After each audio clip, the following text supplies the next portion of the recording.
Okay, so we're all set, ready to go, yes? Yes. Sweet. Yep. Okay, so first of all, I am very excited for this. This is the first TRU Coaches Roundtable discussion. We figured it was a great way to actually utilize some of the wonderful talent and ideas that we actually have in the area, and hopefully to give back to the membership. And I've assembled some great coaches from Holly to Paul, Kirk, and Ramon, and they are going to be the stars of the show for today. I'll ask a little bit of questions, but the idea is to look at the various aspects of the game, from men's to women's, to the senior side, to the collegiate game, and just to see what we actually have and how we're approaching certain topics. So the topic I wanted to start with today was the transitional aspect of play. You know, it's quite it's documented quite clearly that, you know, for instance, the All Blacks score the majority of their tries in the transition from defense to attack. And that's quite simple, you know, it's because it's like it's easier to defend than it is to attack, because it's easier to destroy than it is to create. So when you have this unstructured play, the defenses are not quite as good as what they normally would be. So how can we look at that, and how can we coach it, and how can we focus on it? So what I wanted to do, just to briefly give it like a brief rundown, was I kind of see it as there's two types of transitions. There's the stolen ones and then the forced ones. The forced transitions would be like a quick tap on a penalty, or you're kicking to contest and get your own ball back, versus the stolen is when the opposition kick to you, or you get a turnover at set piece or at the breakdown. So we wanted to kind of try today and just focus on the kicking aspect of transitional play. So I guess, yeah, I'll turn it over to the panel, and we'll start with like how do you guys see the transitional aspect of play in the game and at your level? So Kirk, do you want to start? Sure. Well, I mean, I think it's obviously critical, and at the level that I've been coaching at the last 4 years, which has been men's Division III and small college, really the first battle is just training the players to mentally make that switch over before you even get to the tactical side of things and how to execute. I do a lot of things just to get them used to switching from attack to defense and back to attack again. Various types of touch games and exercises where they are constantly moving back and forth and rotating between the two, just to get these new players or inexperienced players, or players who've only played, say, American football, for example, and get them used to the concept of, you're on attack, now you're on defense, and then you're back on attack again. And then once we sort of build that instinct in, then we start talking about, given the type of transition or turnover or change of possession, how to execute off of that particular thing. But general principle, if you're going from defense to attack, is an understanding that where the ball is at the time of transition is probably not where the space is, and really getting them to move the ball away from that location quickly. So where you receive the kick or where you turned the ball over at a breakdown, that's where the defense is going to be most organized, and you've got to find the space, generally to the left or right of there.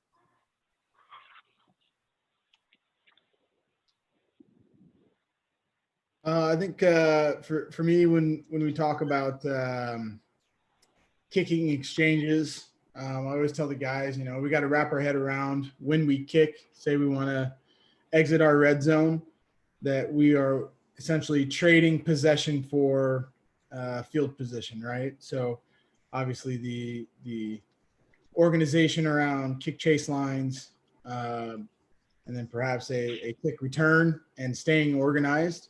Like Kirk said, I play a lot of touch offside games just touch games and games around kicking.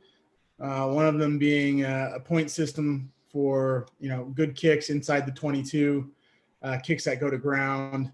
And we're fortunate to have kind of 15 on 15 to be able to do a bit of full field simulated play right now, as it were, since we're in the COVID break. But, as you said, just a lot of reorganization after things get fractured. And just try and make up games that replicate that in an environment. And what about you, Holly? Yeah, I think that Paul makes a good point about including games that involve kicking. Unless they come, I coach collegiate rugby, and unless they come from a soccer background, they're not used to kicking a ball. So it's really important to get them kicking. It's important to do it in a game like setting, because if you just tell somebody, okay, go and kick this ball 5 times, they get nervous. They don't want to do it. They don't want everyone watching them. But if you can put it in a game context, it's a little more easier to get them moving and get them doing that. Okay. And Ramon? Same thing. A lot of games, and then situational stuff where we set them up and kind of ask them certain questions and see open-ended to see how they react and what are we supposed to do, when we're supposed to be, where we're supposed to be, that type of thing. But a lot of games to keep them intrigued and keep everything going instead of just drilling. I think it's fair to say that the transitional aspect of play is not coached as much or as often as attack or defense. Is that, do you think, like Holly, just to pick up on what you're talking about, your athletes having not kicked a ball, is that, do you think because it's more nuanced and there's more open skills? So I don't know if it's the nuance of it or not, but I get a lot of people that have not been in a contact sport, and they have a lot of their mind is on that contact aspect, especially new players. And so, like Kirk said, that it's very important to get them mentally ready for a kick and what's going to happen on a kick with a change of possession. And it's hard to teach that without setting up specific situations. On that, going through, this is our situation. We're back behind the 22. We're going to kick out, and getting them to realize that it is a good thing to kick. Maybe give up possession because you're getting the field space.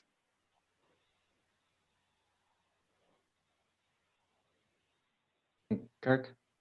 Yeah, I've done, and it's kind of interesting now because we're in a environment where numbers may be small or turnouts may be small for a lot of clubs, but I have for a long time used those nights pre-COVID when we had small turnouts as kind of an opportunity to do kicking games and kick tennis, or that rainy night with a club that's only got 20 guys on a good week and you've only got 10. It's a time to say, okay, all you forwards, you're going to learn how to kick chip kicks and grubbers, and give the players the opportunity and then the permission, if you will, where everybody is doing it, instead of it being what American athletes are often conditioned to. Unless they play soccer, they're conditioned to kicking being either forbidden or a specialist skill, and including kick returning, right? And so creating, taking those opportunities to say, for the next 15 minutes, 20 minutes, everybody is kicking and everybody is receiving kicks and everybody is countering off of kicks and everybody is chasing kicks, because it's just a kick game. And you want to make a prop smile, tell him that he gets to kick the ball for the next 10 minutes, and then you get to tell him he has to chase it and he stops smiling. But it's you've got to break down the instincts that American sports, and especially coaching men's collegiate rugby, American high school football, has, drilled into these players about kicking and how kicking works. And so, you sort of have to create that learning opportunity by getting them into that open to the concept, open frame of mind. And then you can come in and start coaching discipline in kick chase and getting organized in counterattack and those kinds of things. So Paul, I saw you smiling there. So we talked about kicking games and everyone kicking and stuff, but do you have, at the level you're at with the Sabercats and HDX and stuff, do you put constraints? Or I know, like we briefly mentioned, that it's an unstructured aspect of the game, but it's more and more structure seems to be coming into that transitional play. So what kind of constraints do you have in your games or ideas, basically? I mean, we do a bit of the same of, all players are allowed to kick. It's just up to them to practice and have a good level of execution. But if you look at, say, the All Blacks, one of the reasons they're so good is all skills, all players, right? I can't remember what game it was, but it was a second row stepped in at first receiver and did a crossfield kick to the winger, and they scored, right? So if you've got 15 ball players on the field, happy days.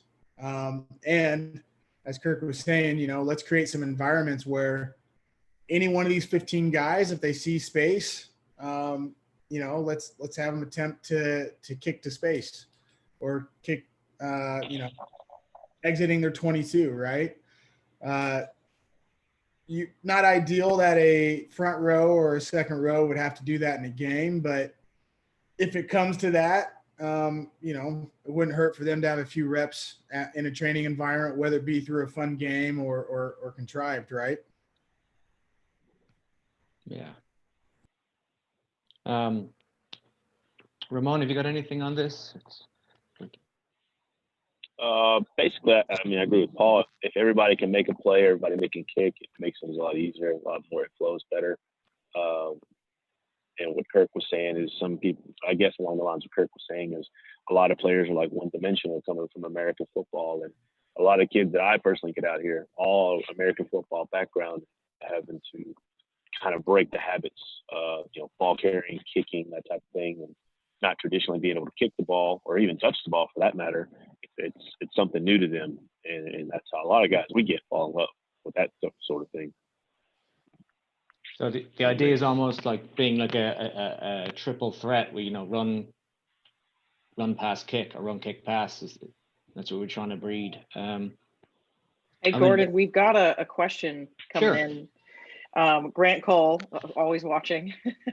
He says, how do you teach what space looks like? And I think he's talking about the kicking, but we may go past that now. Who would like to take that one? Grant is probably next to you, though, Paul, isn't he? No, he's a few miles away. Okay. I don't know. I think if you have the opportunity, video review is a very useful tool to help guys, get their eyes up and looking for space. I find oftentimes, you can tell a guy till you're blue in the face. It was a 2-on-1 or there's space on the outside, but until you can have them see themselves either not look or not execute, then the dime doesn't always drop, or it takes a lot longer for them to understand that. But that's where we can use other medias and other mediums as teaching tools. Something it actually will tie into what Grant is. I was going to bring up your point about New Zealand and how New Zealand counterattack. To me, anyway, it seems that when they do have an opportunity, they try to flood the channels and have as many players, get the ball in their hands as possible. Versus if you look at England, for instance, leading up to the World Cup, they might change this coming season, but they tended to, on the counterattacks, they tended to like beat the first line of defense And because they had such fast players, they'd kick it a second time. So it was just beat the first line of defense, then kick it deep, and then just get in a running race, basically. So space for England, it almost looks a little bit different than what it would for New Zealand, you could say, I think. But in the women's game, Holly, like since surely, like if you are a team that you are able to run, pass, and kick, and you're able to identify that space, it's a huge advantage for you guys, I would assume. Yeah, and I agree with Paul. It's really important to use video to show the players, because you can tell them, they'll swear to you that there wasn't space, and you have a video to show them this was the space. It kind of speeds up their learning curve a little bit. But just doing a lot of drills and that have space issues, and then we do a lot of games and a lot of simulating play.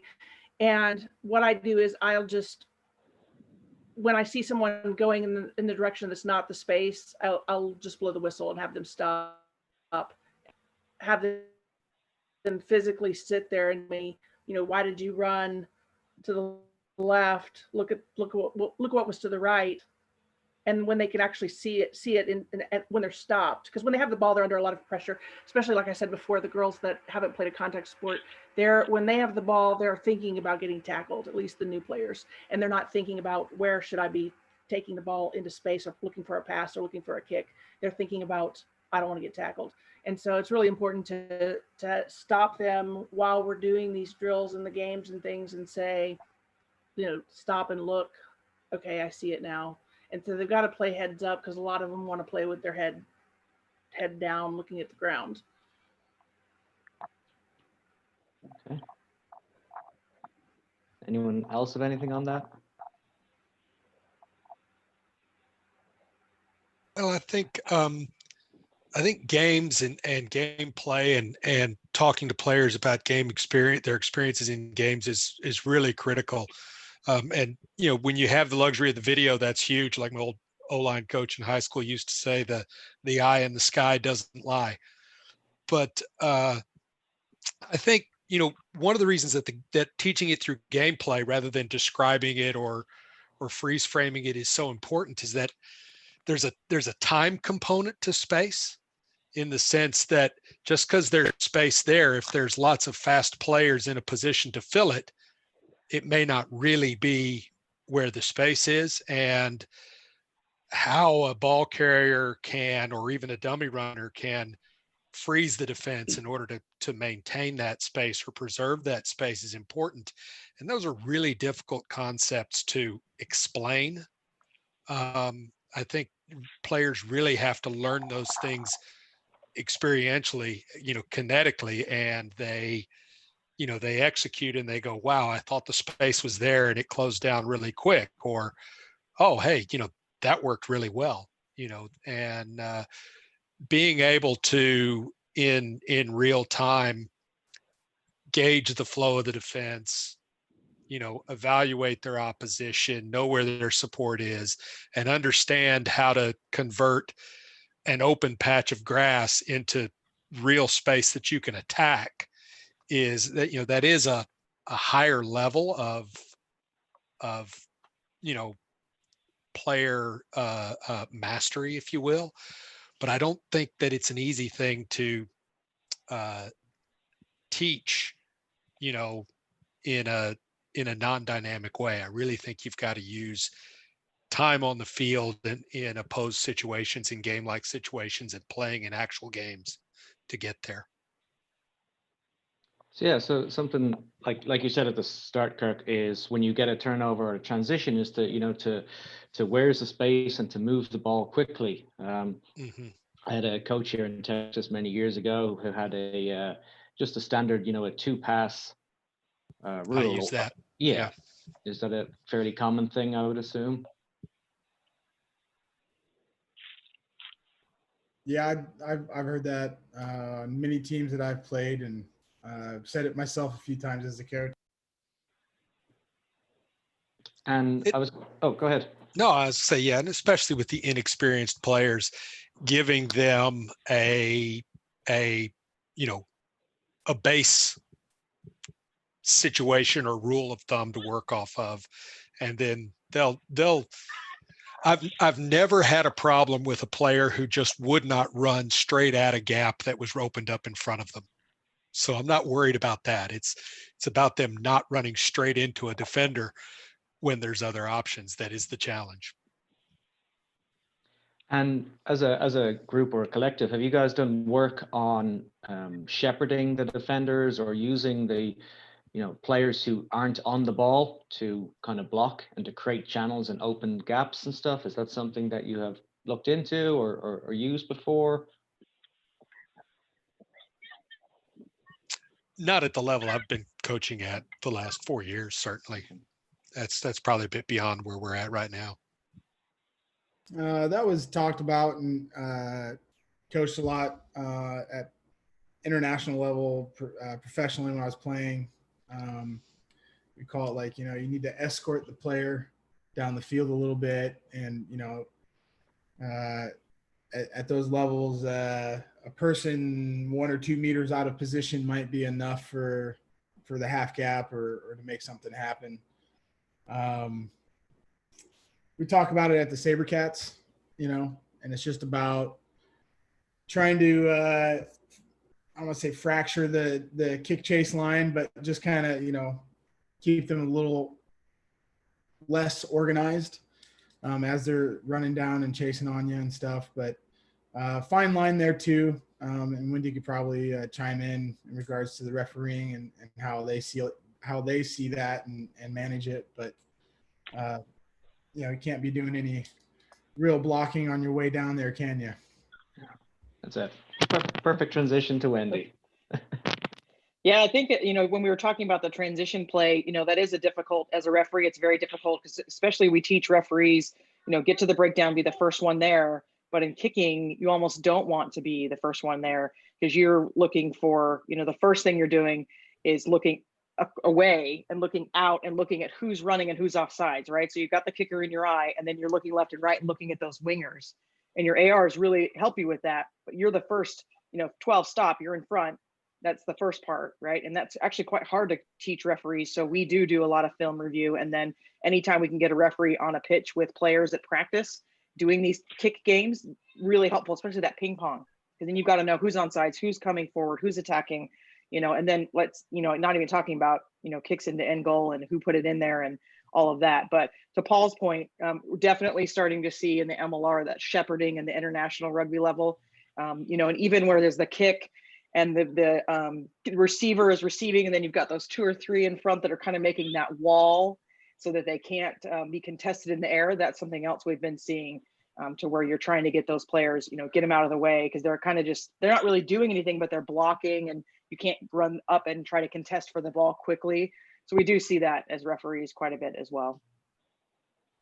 So do you think there's an aspect of that we could take to the more amateur based, like either the collegiate or the lower division men's rugby? Like Ramon, do you think there's something like you could use that for? Yeah, I guess a little more, one-on-one with like understanding what refs are trying to portray on the field sometimes. Because at our level, we don't have everyone that fully understands every rule in the rule book and whatnot. So to know things like that, I think would be very beneficial. It might be a little over the top, but I think it'd be more beneficial to know it than not to know it, or even be, some of the guys take it upon themselves to, look into the laws a little bit deeper than what we teach and what we can teach or we have able to teach. But every referee refs again different.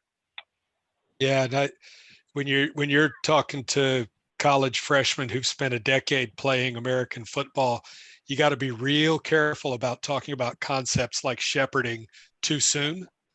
You want to, the first thing you need to do is get into their heads, hey, blocking is illegal. And then we'll move to the idea that, the subtle art of obstructing without being called for obstruction. It's a fine line to walk. And, certainly early in the year with new players, I try to keep it really simple. Okay. So we've talked a lot about the games and stuff, but and some basic principles like the 2-pass rule was mentioned. I would like to touch on, because of COVID, it has shaped how we're going to coach and how we're going to act. We're not going to be doing scrum practice for a while. And the reason I figured transitions would be interesting is I thought it could possibly be it's an aspect of the game that we can coach while maintaining the COVID protocols. Is that something that you guys would agree with, or like what's it like up in Oklahoma, Holly? So right now, our university, we are not practicing or playing. So we're doing no training.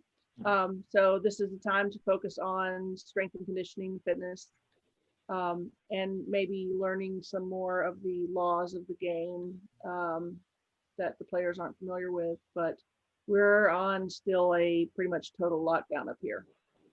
Yeah, at our school, it's a small, fairly expensive private college that went to all online classes in the fall. And most of the team is from out of town or out of state. So they didn't come back to campus. So, I've got a team of roughly 20 to 25 players, and 5 of them are in town. But I agree. I think that the kinds of, I have coached transitions in the past in a way that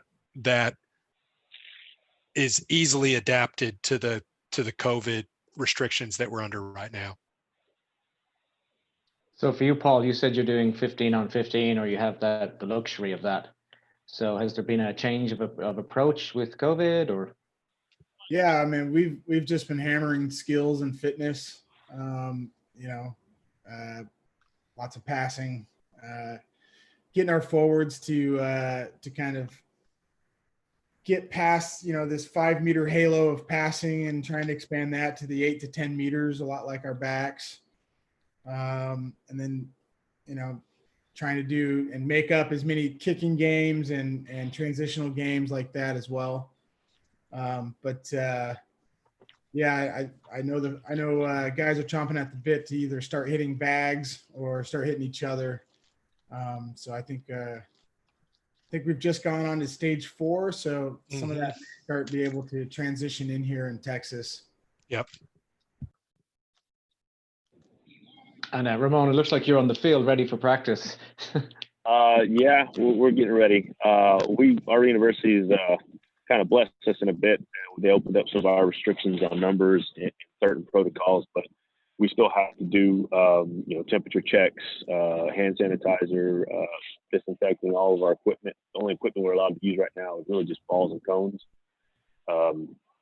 player cap. So we're actually doing 2 sessions, 1-hour session, 6 to 7, and then 7 to 8. We'll do our forwards and do our backs, but our numbers can't exceed 20 recently. Before it was about 10. So we'd only do about 10 per session, and then now we've opened up. And so right now our first group was about 13. Our second group will be a different 13, and we're not supposed to contaminate players and stuff like that. So they have to stay separated because that's what the school is requiring us to do. Still no travel, still no contact, stuff like that. So it's gradually coming out, but we're working and trying to figure out a way to abide everybody's rules and protocols even with the local rules that are set. Okay. Yeah, it sounds like it's a challenge because nobody's on the same page. No. Which should make it interesting, though. We'll see like how best you can adapt. I would assume most of the contact skills will be less developed than they normally are. And from a refereeing point of view, there might be a couple more headshots across the board just because they're not used to it. Or just because they're so eager to hit something. Yeah. But I guess, so we talked more about we talked a little bit about the kick return game. Is there, we haven't talked about our chase line and what we do. Like, do you have like principles in place for when we do kick the ball away? I know, Paul, you mentioned sacrificing possession for territory. Is that something that's generally discussed about here at the various levels, or not really? From our standpoint, at the level we're at, it's kind of tip of the iceberg when we talk about it. But it all goes back to what Holly was saying. You never know if you'll have somebody that can actually kick or have, the opportunity to place the ball where you want to put it in a certain situation. Yeah, I've definitely been coaching it because I've been blessed the last 2 seasons to have a fly half with a good boot who had spent a year playing in Ireland between high school and college. And so having a 10 who knew when and where to kick and the ability to execute that kick, we definitely worked on our running lines and our structure, and basically coming down in 3 waves. A first wave of 2 to 3 players pressuring the kick, a second wave to fill out across the field and fill all the channels, and then you've got a few people back who are waiting for that, potentially a return kick or a counter. And so we definitely coached it, but that had a lot to do with having a player with the skills that at the level that St. Edward's was playing at, being able to do that could be a difference making aspect of our play.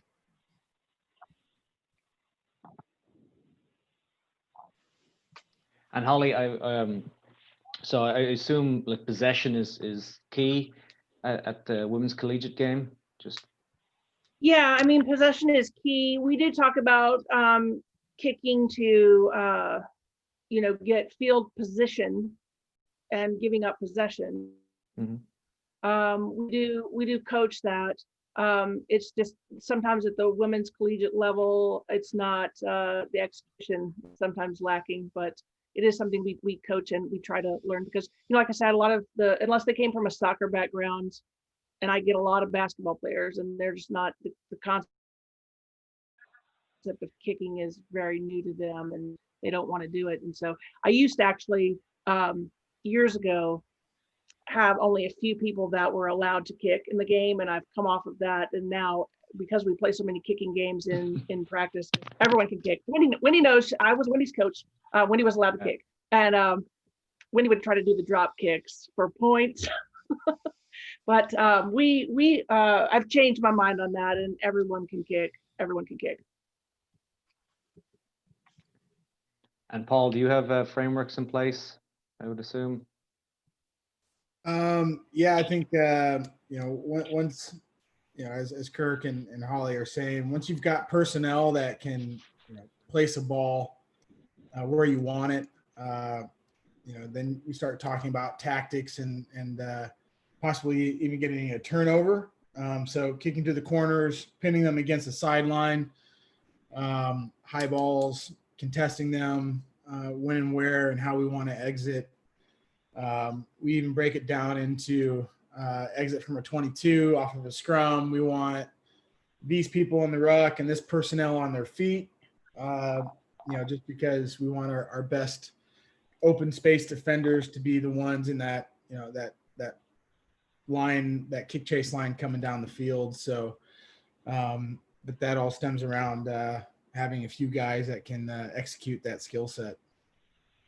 Yeah, it's interesting. I talked to Dean Robinson there last week. We were talking about assessing kicking talent, and he said what he'd like to do is to bring a beach towel out, and he put a beach towel on the pitch, and if you can make the ball land on the beach towel, you're allowed to kick. Otherwise, you can't. From how far away? That's my question. Yeah. 30 meters. That's a high standard. Yeah. Yeah. So, I mean, that's kind of, you guys have covered all the questions I have, unless there's any other information or ideas that have popped up that you'd like to discuss. I mean, hand it over to you guys now. There's one on Grant again. He says, do you coach watching for and communicating the transition at the breakdown? And how is that coached? Is it plural you or?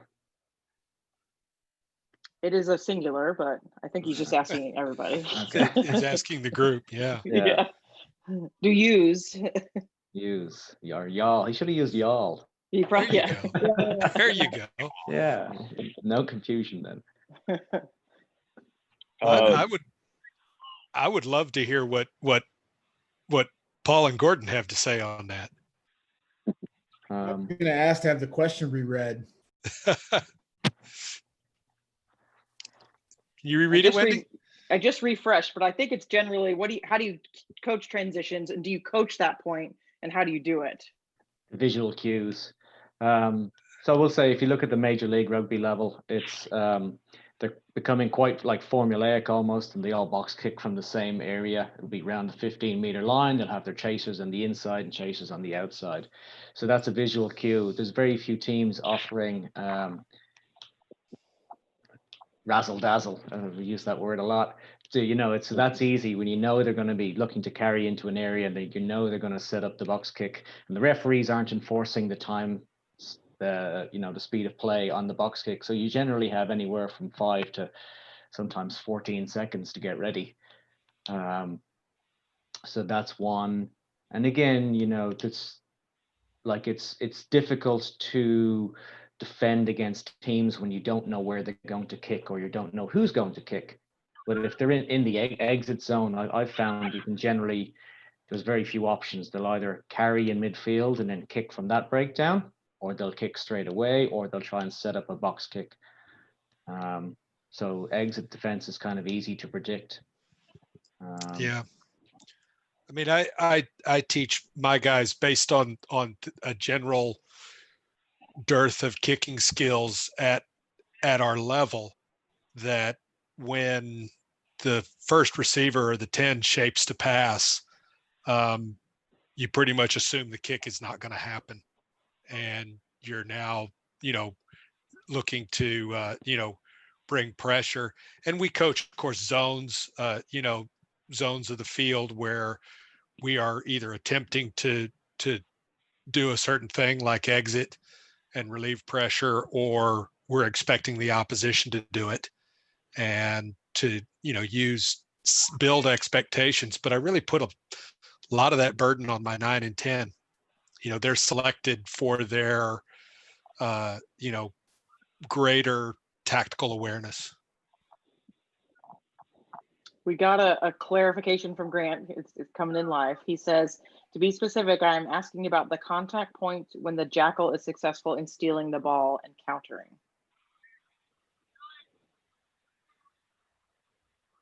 So I guess a turnover at the breakdown. Mm-hmm. Yeah. Correct. So for us, go ahead, Paul. No, I was just going to say, it's like anything. If I can anticipate, my teammate tackle in the outside channel, right? A 13, or maybe the winger has made a tackle. He's a bit isolated with the support runners that are, over 5 meters away. I can start anticipating that might be a turnover ball, or, I can tell 7's done a great chop tackle. There's the next guy that's getting in and over. Is, being able to anticipate those things, just being, visually aware, helps you, beat the opposition, right? In regards to that transition. And that kind of goes for, on attack as well, right? If you can anticipate that, I know Gordon is always going to be able to make a half break and get his shoulders through the gap for an offload, then that gives me a little bit of a head start to be able to run off of one of his shoulders. But now to do that live and under fire in real time is pretty tough. And time on the job is the best learning tool for that, right? Yeah, it's kind of an extension of coaching that race to the breakdown, that race to the tackle, both on offense and defense, getting there to clean out or secure ball. And the next extension of that is if you've won the race to that breakdown, then there's ball available, and training the next player there to be listening for and looking for where he's going to move the ball to in that event. Wendy, as a referee, with the enforcement of the laws, and it seems to be an awful lot easier to win a penalty at the breakdown once you get your hand on it these days, do you think that will actually reduce the amount of turnovers that you get where the ball is actually being taken, because a penalty is more likely to be given instead of having the 1-2 pulls at it? Yeah, I think the contrast is perfect this weekend. The first Women's Six Nations game, Italy, I'm blanking, but the first one, the referee did a great job, but had a lot of penalties at the breakdown. And you could tell the referee of the second game, Ireland, she watched the game, or excuse me, Scotland and Italy. She watched the referee and then adjusted her game. Sarah Cox made sure she cleaned the deck. Nobody was laying on the deck, and then they were allowed to actually counter. So I think it depends on what you're enforcing first, and it should be to clear the players, right? So you got to clear the players, let the jackal happen if they're there first, if they're first player, you got to let that happen. But I think if we, as referees, if we don't do our job, get to the tackle first, clear the ground, then that's when it gets messy, and you're going to get those penalties because you weren't sure, did they release? Was the jackal on their feet? So we've got to do our job first, right? Do our checklist, and then it should reduce penalties. But I see what you're saying, that there seems to be a lot more breakdown penalties. But I think, again, everybody's coming off the 7-8 months. We're going to see that for a bit for enforcement. I think it's really interesting at our amateur level in Texas as well, because we don't have kickers who are going to regularly put the ball, between the uprights and convert that penalty to points from 40, 50, 60 meters are not commonplace. And if I'm on the attack if I turn over ball 40 meters out, I might very well prefer the turnover in open play to the penalty, where the defense then has the opportunity to contest the line out or to reorganize themselves. Whereas if I can turn the ball over and I'm 40 meters out, there's, a very real possibility of a try. And, so the idea of what is advantage is kind of context dependent on the level of play that you're at. If I'm the Springboks, that I want a penalty from 50, 55 meters because I've got somebody who's going to turn that into points. But if I'm St. Ed's, a penalty at midfield is, a kick for touch and a line out, and I might prefer to play on. Is that something that you would go with, Holly? Because you said that unless they played soccer, kicking's not really an aspect that they excel. Right. No, I agree with Kirk. Absolutely. I think I'd rather have the turnover because a lot of times, penalty from midfield, they don't find touch, and then we've just given away possession. We don't have a solid line out. We don't want to kick for touch and have a line out. There's lots of different factors at the collegiate level, the women's collegiate level, that I would rather have the turnover than the penalty. Okay. I hope that answered Grant's question. Is there anything else, Wendy, or should we? That's everything that's come in. Okay. I guess we can wrap it up there. If you guys have any last comments or final words you would like to say. I just say thanks for having me, Gordon, and organizing this. I've enjoyed everyone's perspective, and thanks for having me. Yeah, no problem. Absolutely, thank you. Yeah, thank you. This is Yeah, fun. thanks, Gordon. Thank you. No worries. And thank you, Wendy. Yeah. Thanks all. Have a good night. Will do. All right, y'all take care. Okay. Thank you.